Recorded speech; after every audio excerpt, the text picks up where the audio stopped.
2018 में 14 साल की उम्र में अलगासी मोकोंडे अपने वालिदैन के बगैर गिनी से फरार होकर स्पेन के रास्ते जर्मनी पहुंचे।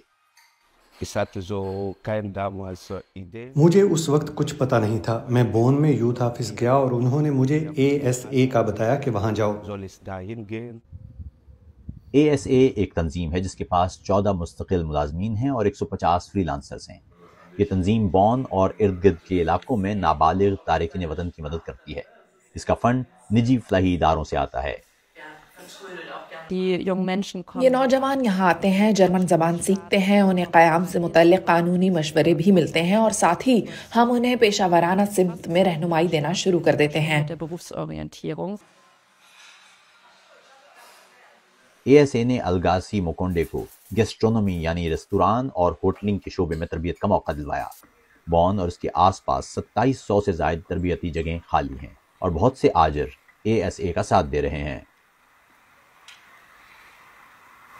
हमारे पास आज बॉन राइनजिक के इलाके में इतनी खाली तरबियती नशिस्तें हैं जितनी पहले कभी न थीं। हमें ASA की और इन नौजवानों की ज़रूरत है ताकि हम माहिर अफराद की कमी पर काबू पा सकें। ASA के तरबियती कमरों में मुस्तकबिल के हुनरमंद जर्मन जुबान सीख रहे हैं। इन्हीं में से एक 19 साल कियान गनबारी भी हैं जो 2 साल कबल ईरान से जर्मनी पहुंचे। उन्हें तरबियती जगह मिलने में देर लगी लेकिन उनकी मदद ASA ने की और लुक्स वेफ्ट नामी एक कंपनी से राब्ता करवाया। ये कंपनी बॉन में कायम है और बहरी जहाज़ों की तैयारी और मरम्मत का काम करती है।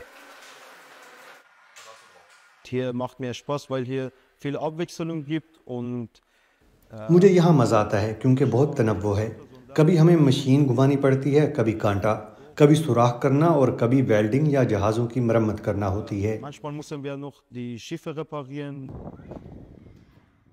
जहाज मरम्मत करने के साथ साथ कियान मैकेनिकल इंजीनियरिंग के तकनीकी अल्फाज भी सीख रहे हैं।